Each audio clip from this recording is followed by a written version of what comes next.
Pour cette vidéo, nous retrouvons Xavier Maire, le président d'Urgence Humanitaire. Bonjour Xavier. Bonjour Liselotte. Merci d'être avec nous ce matin. Alors vous revenez de Birmanie, il me semble. On pourrait peut-être commencer par parler de ça. Oui, bien sûr. J'y étais là, le mois dernier.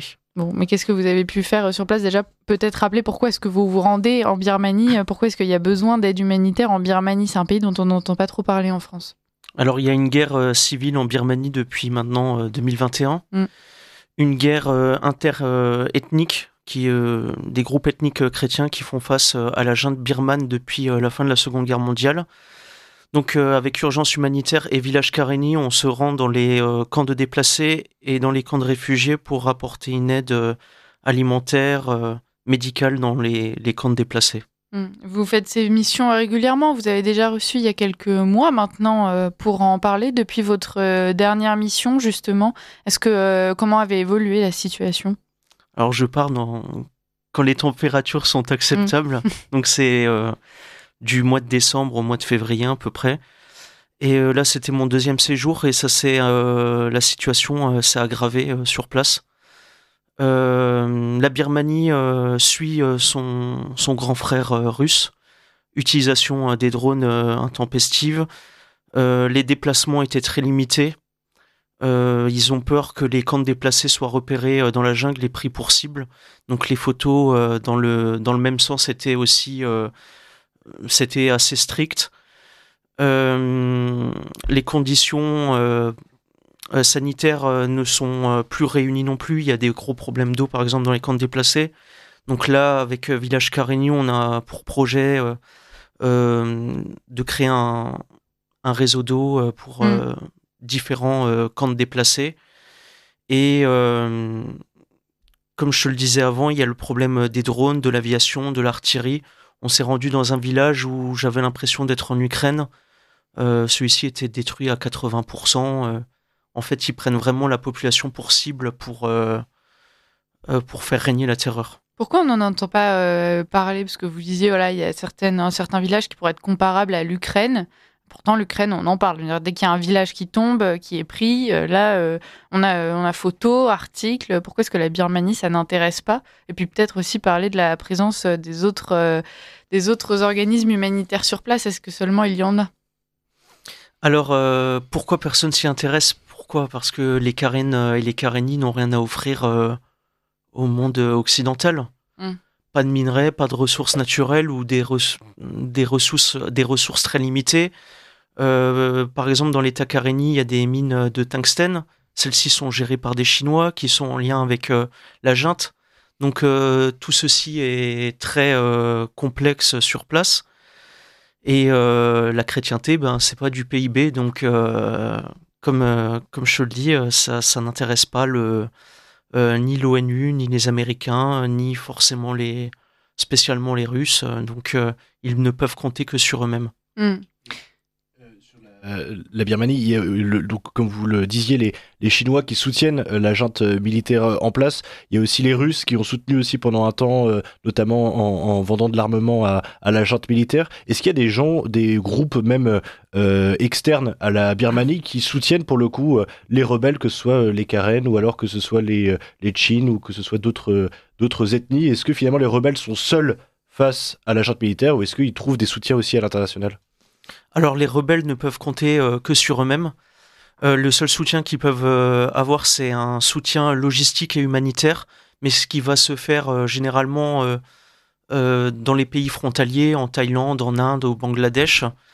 Ça va être que de l'alimentaire et du médical. Et on parlait justement de la fin de l'USAID aux États-Unis. C'est un vrai problème actuellement, par exemple, chez les Karenni. L'USAID prenait en charge 50% de l'aide alimentaire dans les camps de déplacés. Donc aujourd'hui, la semaine dernière encore, les chefs de ces camps m'expliquaient leur inquiétude face à ces besoins. Donc la plupart de ces ONG chrétiennes se sont tournées vers l'Australie, le Japon, mais c'est peut-être que des solutions temporaires et pas viables sur l'année. On peut parler de cette fin de l'USAID, Xavier Maire, parce que vous êtes donc concerné par toutes ces missions humanitaires. Vous avez conscience aussi de tous les enjeux auxquels il faut répondre. Est-ce que quand vous avez appris la nouvelle, vous vous êtes réjoui? Au contraire, on comprend que ça peut aussi inquiéter. Ici, on a beaucoup expliqué quand même que c'était une bonne chose, enfin quelque chose qu'on pouvait voir d'un bon œil, puisque Donald Trump a aussi mis fin à un gaspillage d'argent qui partait dans des causes qui étaient beaucoup plus idéologiques que réellement humanitaires, largement woke d'ailleurs. Donc voilà, est-ce que vous êtes partagé? Est-ce que pour vous, supprimer purement et simplement l'USAID, c'était un peu excessif peut-être? Alors je peux comprendre la volonté des Américains d'être maîtres de leur argent et de leurs décisions sur leur terre. Le problème, c'est que beaucoup de gens sont pénalisés derrière. Quand on voit la suppression de l'USAID, le 5 mars, le général en chef de la junte militaire, j'ai oublié son nom, c'est un peu compliqué, pardon, a été à Moscou rencontrer Vladimir Poutine. Donc en fait, aujourd'hui, les Russes profitent aussi un peu de cette situation pour renforcer ces liens et ils profitent de ces événements pour peut-être pallier aussi un manque humanitaire en proposant de l'aide que les Américains ne vont pas proposer. Donc, ils auraient les moyens de proposer cette aide par rapport aux États-Unis? S'il y a des intérêts financiers, bien sûr. Bon. Mais dans tous les cas, c'est un problème. Ça peut être aussi le retrait aussi de l'USAID. Il y a aussi tout ce qui est la question géopolitique. La paix peut être aussi menacée d'une certaine manière en Arménie, par exemple. Parce que des accords de paix, de cessez-le-feu étaient en cours avec Joe Biden. Est-ce que ça sera la même avec Donald Trump? On n'en est pas sûr. Oui. Ce qui se passe... Parce que Donald Trump n'aurait pas d'intérêt à s'intéresser à l'Arménie, c'est ça? L'Arménie n'a rien à offrir à part une terre qui séparerait la Turquie de l'Asie et à avoir un semblant de symbole géopolitique et géostratégique. Je pense pas. Et on voit ce qui se passe aussi au Moyen-Orient. La volonté de Trump de faire de Gaza une Miami Beach. Qu'est-ce qu'on va faire des 2 millions de Palestiniens qui vivent dans la bande de Gaza? On les envoie au Liban, on les envoie en Jordanie, on les envoie en Égypte. Je pense que ces peuples, ils n'ont pas envie d'accueillir la misère du monde non plus. Il y a un autre aspect même sur la Birmanie qui est assez particulier, c'est que ça a été donc une démocratie pendant un demi-siècle après avoir été une dictature militaire. Cette démocratie donc est finie depuis 4 ans, vous le rappeliez. Pourtant, ce qui est assez fascinant en Birmanie, c'est que c'est typiquement le genre de pays que les néoconservateurs démocrates aux États-Unis auraient pu soutenir, parce que c'est un des rares pays au monde qui criait vraiment pour la démocratie. Et d'ailleurs, on l'a vu quand la junte militaire a commencé à s'installer au pouvoir, il y a eu très vite des marches dans la rue, ces histoires de casseroles dans les rues en Birmanie. C'est un peuple qui a quand même une aspiration, certes, à lutter contre la dictature, mais aussi favorable à la démocratie. On pense à San Suu Kyi, qui est justement l'ancienne leader du pays, elle qui est actuellement emprisonnée et qui était plutôt démocratique pour le coup. Qui était plutôt démocratique, et la jeunesse birmane soutenait justement les leaders pour une nouvelle démocratie. Et la prise de pouvoir de la junte en 2021, c'est un nouveau chapitre dans la guerre civile de Birmanie, pour la simple et bonne raison que maintenant la jeunesse birmane participe à la guerre civile en organisant des groupes armés du nom des People Defense Force, des défenses du peuple, qui aujourd'hui sont structurés et pour la plupart, on rejoint même les groupes ethniques chrétiens pour la lutte armée, ce qui est du jamais vu avant. Avant 2021, les groupes ethniques étaient retranchés dans leur région. Se battaient entre eux. Exactement. Et faisaient en sorte de contrôler leur territoire. Aujourd'hui, la guerre civile s'est répandue dans tout le pays. On peut parler d'Ukraine aussi, puisque évidemment c'est le sujet du moment. Vous êtes régulièrement sur place.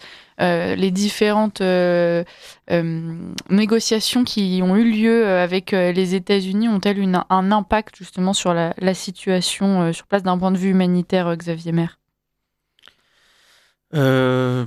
C'est un abandon clair et net de l'Ukraine.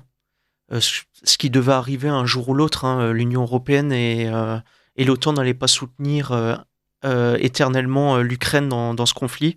Il me semble que Donald Trump a annoncé qu'il relançait justement son soutien à l'Ukraine. Mais avec une proposition d'un cessez-le-feu de 30 jours. Ouais. Donc normalement, quand on annonce un cessez-le-feu de 30 jours, c'est pour organiser une paix. Mais une paix à quel prix ? Les Ukrainiens vont devoir donner leurs minerais aux Américains. Les Russes vont garder les territoires qu'ils ont pris depuis 2022. Donc les Ukrainiens, dans tous les cas, en sortent totalement perdants. Avec, on n'a pas de chiffre officiel, mais on a clairement, je pense, plus de 300 000 morts du côté ukrainien. Ouais. Et alors, est-ce qu'il y avait... Ce qu'on comprend derrière vos mots, c'est qu'il aurait fallu continuer le conflit, selon vous ? Non, pas continuer le conflit, mais je pense que le sujet de l'Ukraine est un peu plus complexe. Et dans tous les cas, amener un processus de paix, les deux camps ne seraient pas d'accord sur les termes. Les Russes se retirer totalement de l'Ukraine, ça serait une défaite pour eux. Et ils le feront pas. Et ils le feront pas. Et même si les Ukrainiens récupéraient ces territoires, je pense que 80% des villes ont été totalement détruites ces 2 dernières années. Enfin, je prends l'exemple de Bakhmout, de Mariupol. C'est une catastrophe.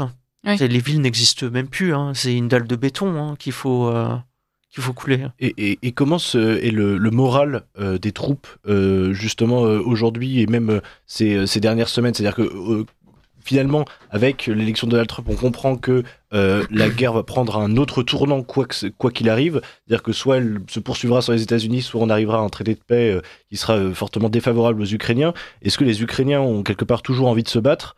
Ou est-ce que justement ils se disent on arrive sur la fin et il y a des airs d'armistice dans l'air ? Ah non, ils n'arrivent pas sur la fin. Ils sont, pour la plupart, ils sont dégoûtés. J'ai vu pas mal de vidéos où on voit des Ukrainiens qui portaient fièrement un patch avec le drapeau américain, qui l'enlèvent, qui le jettent par terre parce qu'ils considèrent en fait les décisions de Trump comme un coup de couteau dans le dos.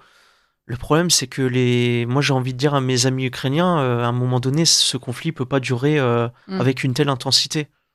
On parle apparemment de 1000 morts par jour. Enfin, c'est quand même...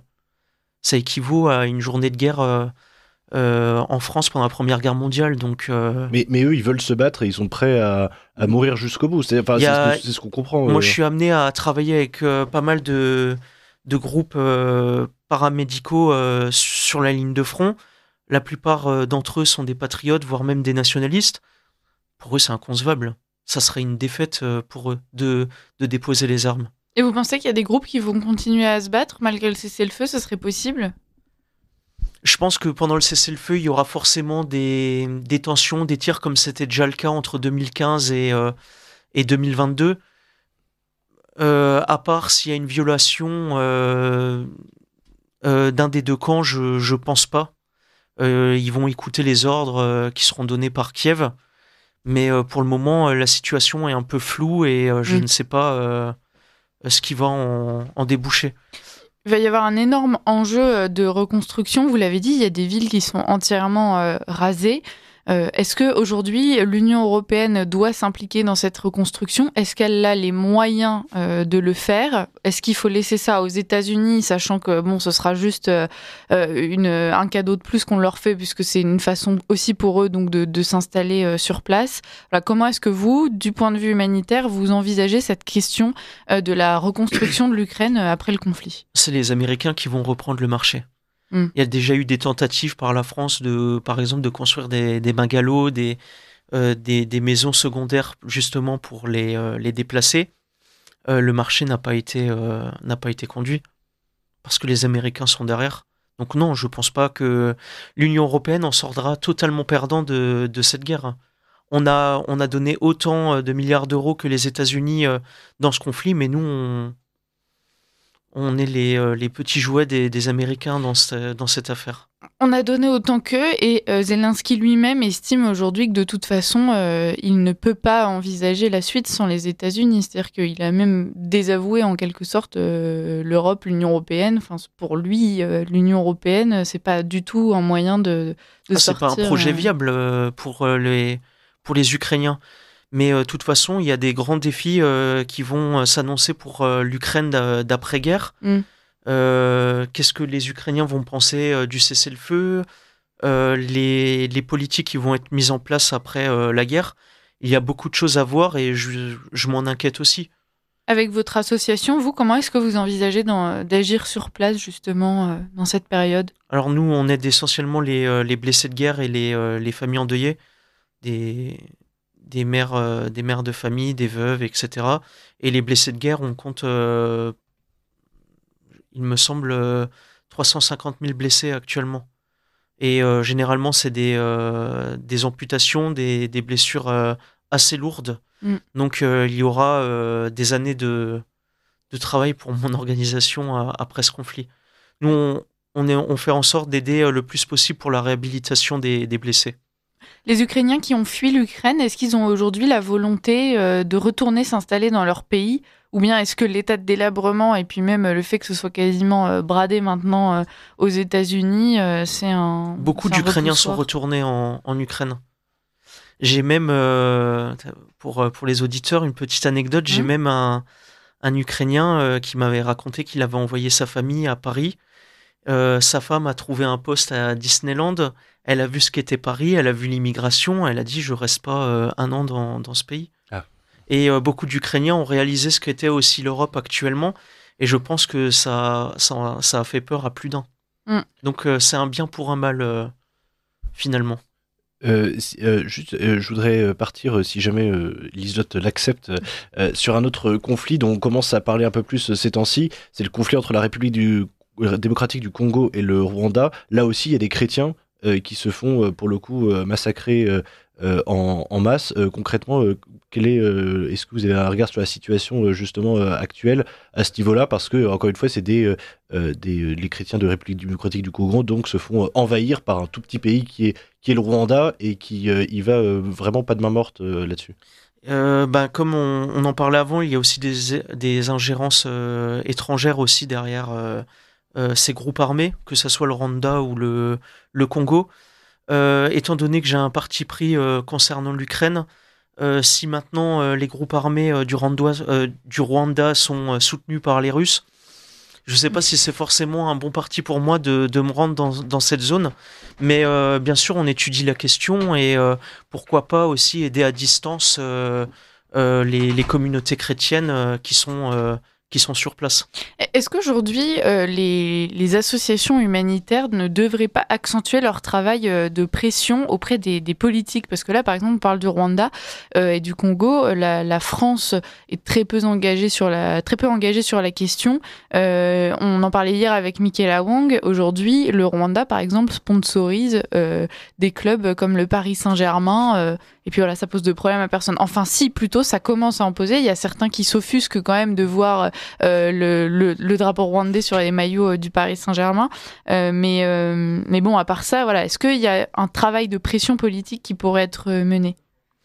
On a bien organisé la Coupe du Monde au Qatar. Est-ce qu'on a parlé du droit des travailleurs lors de la construction du stade de foot au Qatar ? On en a parlé, mais ça n'a pas empêché de... Oui, ça n'a pas empêché. Coupe, quoi, oui.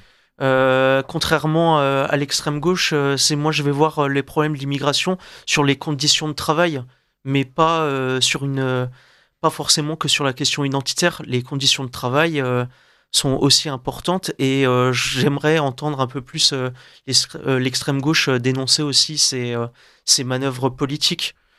Le fait que le Qatar, les Émirats arabes ou même des pays africains puissent acheter des clubs de foot, des hôtels particuliers dans les plus belles rues de Paris.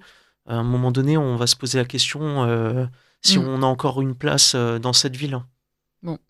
On va finir sur ces mots, Xavier Maire. Est-ce que vous pouvez peut-être indiquer aux auditeurs comment vous aider une fois qu'ils auront aidé la radio, bien évidemment ?